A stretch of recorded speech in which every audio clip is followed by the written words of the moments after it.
नमस्कार, मैं ऋचा सिंह और आप देख रहे हैं सी न्यूज भारत। वक्त हो चुका है अलीगढ़ बुलेटिन का। अलीगढ़ में फर्द के नाम को बदलने के लिए लेखपाल पर लगा पैसे लेने का आरोप। अलीगढ़ के गिलहराज मंदिर में मुस्लिमों की नो एंट्री के लगे बोर्ड। मंदिर में ड्रेस कोड किया गया लागू। एक पिता के द्वारा गोद ली हुई बेटी के साथ दुराचार के आरोप में मिली 20 साल की सजा। और भी तमाम खबरों पर आइए विस्तार से करते हैं चर्चा। अलीगढ़ में पुराने समय से चले आ रहे फर्द के नाम को बदलने को लेकर लेखपाल द्वारा पैसे लेने का मामला सामने आया है, जिसको लेकर भारतीय किसान यूनियन के द्वारा पहले ज्ञापन दिया गया और उसके बाद मांग पूरी न होने पर तहसील कोल का घेराव किया गया।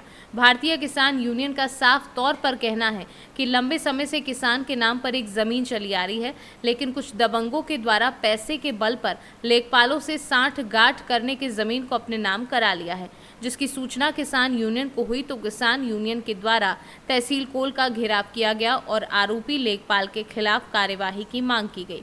वहीं मौके पर उपजिलाधिकारी कौल के द्वारा जांच कर कार्यवाही की बात कही है और किसानों को न्याय का आश्वासन दिया है।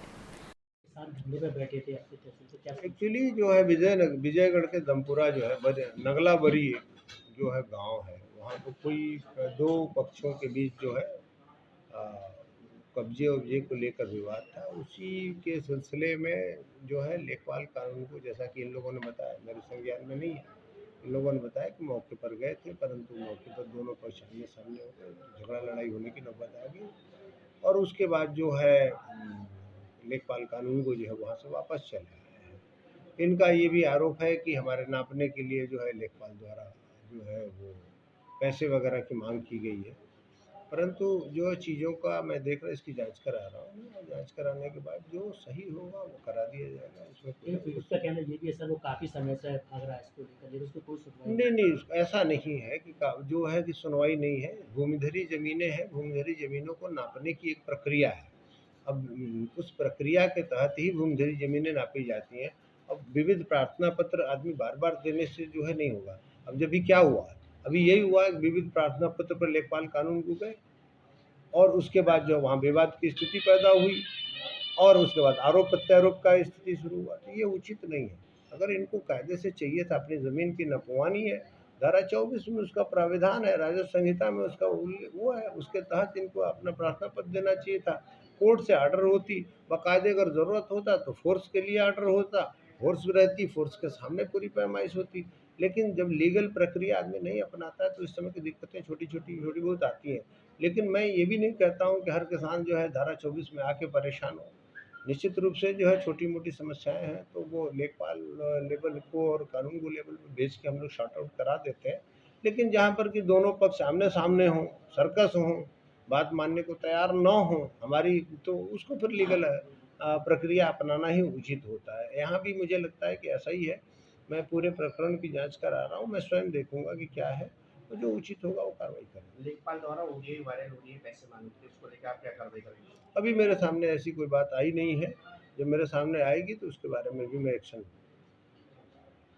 बैठे हैं यहाँ पर तहसील पर। आज हम तहसील पे इसलिए धरने बैठे हैं कि एक अकराबाद में गांव पड़ता है नगलाबरी, जिसमें हमारे वहाँ के किसान भाई दिनेश कुमार जी, उनका फर्द में नाम चला हुआ है 1993 से और अभी तक चला हुआ रहा था, जिसमें हमारे लेखपाल कानून ने फर्द में नाम चेंज कर दिया। जो गांव में किसी कोई रंजिश चल रही, एक भूमाफिया है, नाम तो मुझे उसका पता नहीं, उन्होंने पैसा देकर और उनका नाम फर्द में चढ़ा दिया। और अगर हमारे किसान संगठन के साथियों ने अगर लेखपाल जी को, कानूनगो जी को, अन्य पदाधिकारियों को अगर ज्ञापन दिए, ज्ञापन के माध्यम से अपनी बात रखी, तो लेखपाल कानूनगो जी ने ये जवाब दिया कि आप 2 लाख रुपए या 2.5 लाख रुपए दे दीजिए, आपका नाम चढ़वा दिया जाएगा, उनका नाम हटा दिया जाएगा। तो हम यही इस धरने पे इसलिए बैठे हैं कि हम तहसीलदार से भी अपनी बात रख चुके हैं, इनकी बात में कोई संज्ञान नहीं आया। आज मजबूरन धरने बैठना पड़ा। जब किसान मजदूर अपनी बात रखता है और उनकी सुनवाई नहीं होती तो किसान मजदूर मजबूरन धरने बैठता है। एक तरफ हमारी सरकार कहती है हम किसान को खुशहाल कर रहे हैं, हम किसान मजदूरों की बात सुन रहे हैं और भूमाफिया पे बुलडोजर चला रहे हैं, लेकिन हम आपके चैनल के माध्यम से सरकार से पूछना चाहते हैं कि भूमाफिया पे बुलडोजर चला रहे हैं, लेकिन एक संज्ञान एक क्षेत्र में भी देखिए कि क्षेत्र में कौन भूमाफिया है, जो गरीब लोगों को, जिनके पास अपनी 4-4, 5-5 बीघे ज़मीन है और जिनके पास 100-100 बीघा ज़मीन है, वो 4-5 बीघे ज़मीन वाले को सता रहे और कानूनगो से और लेखपालों से सेटिंग करके और जो मौके पे ऑन रोड पे ज़मीन आ रही है उन पे अपने नाम चढ़वाए जा रहे हैं। तो तहसीलदार से बात हुई है? तहसीलदार से भी सबसे बात हुई हमारी, ये 6 महीने से हमारा लेटर के माध्यम से बात हो रही। आप आज हमें मजबूरन धरना डालना पड़ा और धरने पर रहेंगे? धरना हमारा जारी रहेगा तब तक लेखपाल जी के और कानूके जी के नाम FIR नहीं होती और उन्हें सस्पेंड नहीं किया जाता। किस गांव का? ये नगला बरी का मामला है। अकराबाद के बाद नगला बरी गांव पड़ता है। अकराबाद में नगला बरी गांव, दमनपुरा का। और हमने अभी LIU इंटेलिजेंट ऑफिसर को बता दिया, आधे घंटे तक अगर हमारी सुनवाई नहीं होती तो अभी हम यहाँ अपना धरना जारी रखेंगे। अपने भगोने सिलेंडर सब आने हैं यहीं पे धरना जारी रहेगा। हमने ऊपर सूचना दे दी, हो सकता है उत्तर प्रदेश की सभी धरना जारी हो जाए। वे राष्ट्रीय संगठन प्रभारी मोहम्मद समी। अलीगढ़ से सी न्यूज़ संवाददाता संजीव शर्मा की रिपोर्ट। अलीगढ़ के गिलहरी राज मंदिर में मंदिर महंत के द्वारा ड्रेस कोड लागू कर दिया गया है। साथ ही मंदिर में पूरी तरीके से मुस्लिमों का आना अवैध घोषित कर दिया गया है। बाकायदा साफ तौर पर मंदिर स्थल पर जगह जगह नोटिस भी चस्पा किए गए हैं कि जो भी इस नोटिस पर अमल नहीं करेगा उसको पूरी तरीके से असंवैधानिक घोषित कर दिया जाएगा। दरअसल पूरा मामला जिला अलीगढ़ के प्रतिष्ठित गिलहराज मंदिर का है, जहां वर्षों पुरानी मान्यता में अब ड्रेस कोड का फरमान आड़े हाथ नजर आ रहा है। जहां न सिर्फ मंदिर में प्रवेश के दौरान ड्रेस कोड लागू कर दिया गया है, साथ ही कटी फटी जीन्स व कम लंबाई के कपड़ों को भी पूरी तरीके से अवैध घोषित कर दिया गया है। जो भी व्यक्ति मंदिर में प्रवेश करेगा उसे मंदिर के नियमों का पालन करना होगा, अन्यथा उसके खिलाफ कार्यवाही भी की जाएगी। वहीं मंदिर महंत ने इस बारे में क्या कुछ कहा, आइए सुनाते हैं। गुरु जी, क्या नाम है आपका?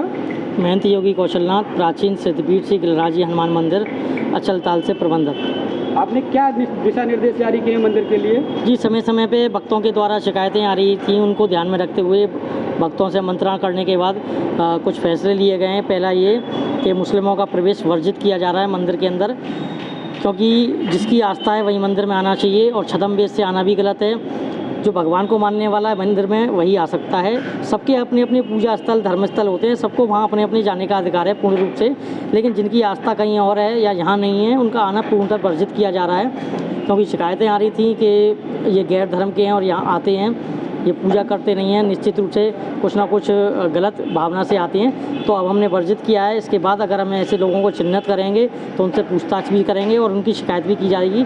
आखिरकार पता तो चले कि किस उद्देश्य से आ रहे हैं, क्योंकि अभी नासिक त्रंबकेश्वर में एक घटना हुई थी कि वहाँ मुस्लिम युवकों ने हरी चादर तक चढ़ा दी।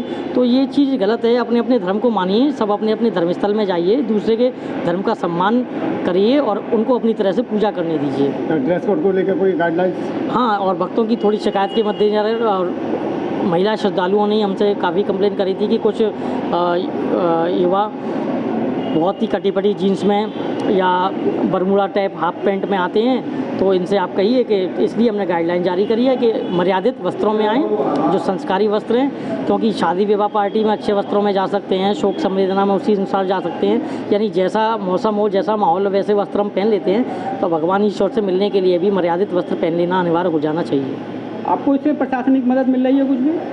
नहीं, प्रशासनिक मदद मिलनी चाहिए। इसलिए हमारी वो है कि अगर कोई गैर धर्म का आता है तो उससे जांच पड़ताल होनी चाहिए, पूछताछ भी होनी चाहिए कि उसमें श्रद्धा है या वैसे ही आ गया, कोई षड्यंत्र तो नहीं है, कोई आगे भविष्य में कोई वाद विवाद की स्थिति तो नहीं है। इसको दूर करने के लिए मदद मिलनी आवश्यक है। बाकी श्रद्धालुओं का पूरा सहयोग मिल रहा है। आपने ये कोई लिखित पर्चे चिपकाए हुए हैं कि नहीं, जो आपने दिशा निर्देश दिए हैं? हाँ, दिशा निर्देश दिए हैं। एक भक्त के द्वारा पर्चे भी चिपकाए गए थे, लेकिन कागज़ के पर्चे होने की वजह से पता नहीं शायद बंदर या कोई हटा गया। अभी हम उसे विस्तृत रूप से या तो बोर्ड के द्वारा या ऐसे लिखवा कर हम इस निर्देश को जारी करेंगे।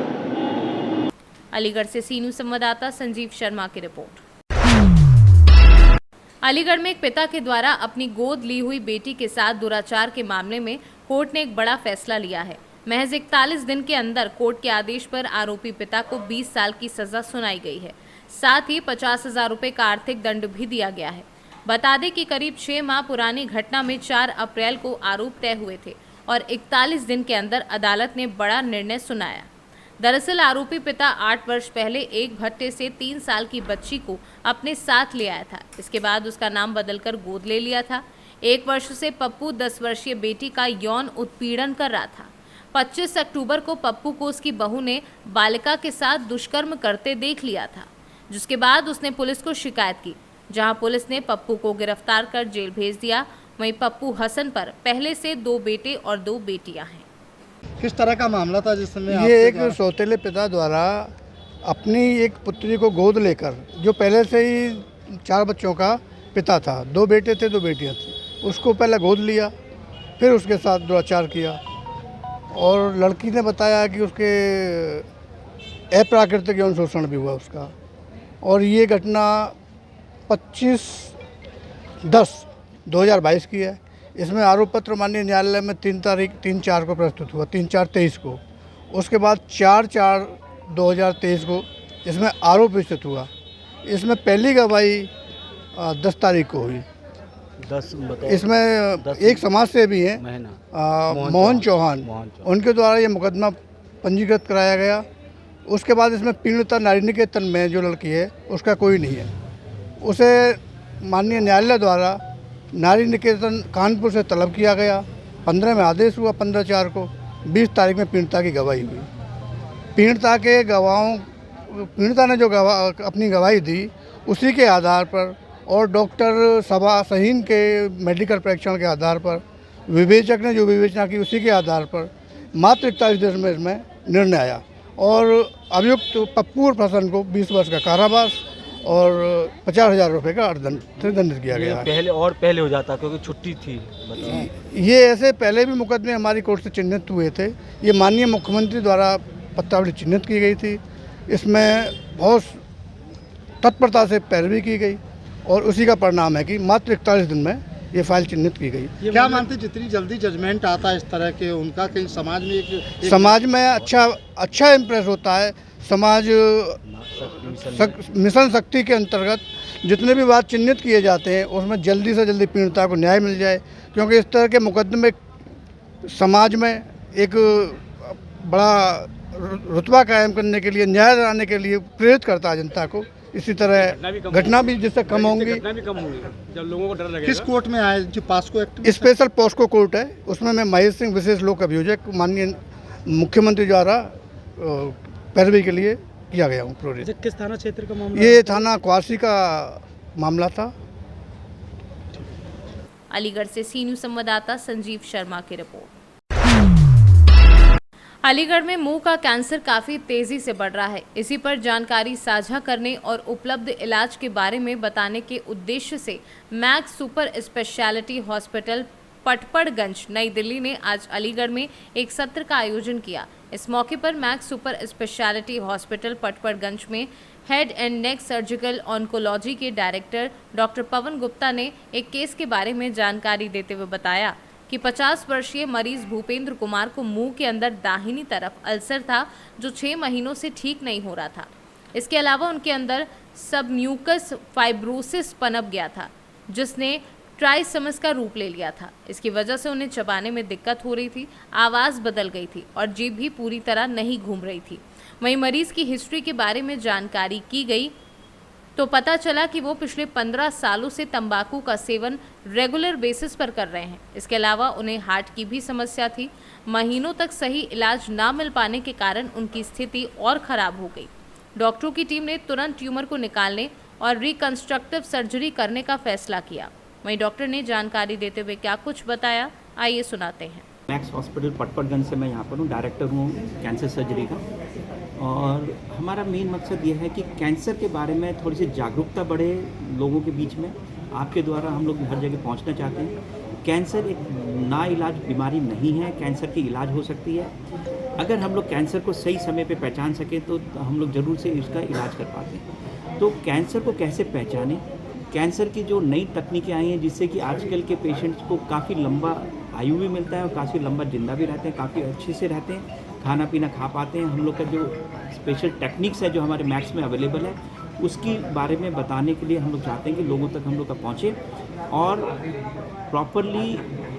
प्रॉपर इलाज हो। कैंसर का सबसे बड़ी बीमारी जो हम लोग कहते हैं, इसका ठीक नहीं होने का कारण ये भी है कि प्रॉपर ठीक समय पे ठीक जगह पे नहीं पहुंच पाते हैं। तो हम यही चाहते हैं, मैक्स के द्वारा हम लोग ये चाहते हैं कि हम लोग पूरी जागरूकता बढ़े, लोग समय पे ट्रीटमेंट हो और सही ट्रीटमेंट हो, सही इलाज हो और पेशेंट बिल्कुल ठीक हो सके। अलीगढ़ से सी न्यूज़ संवाददाता संजीव शर्मा की रिपोर्ट। अलीगढ़ में आए दिन जल का दुरुपयोग हो रहा है। वैसे तो शासन और प्रशासन कहता है कि जल ही जीवन है, जल बचाओ जीवन बचाओ, लेकिन ये कहावत सिर्फ लिखने में और सुनने में सही लगती है। वहीं अगर धरातल पर देखें तो आपको ऐसी तस्वीर देखने को मिल जाएंगी कि जहां पीने के लिए जल के लिए आदमी भटकता हुआ मिलेगा। ऐसी ही तस्वीर हम आपको दिखा रहे हैं।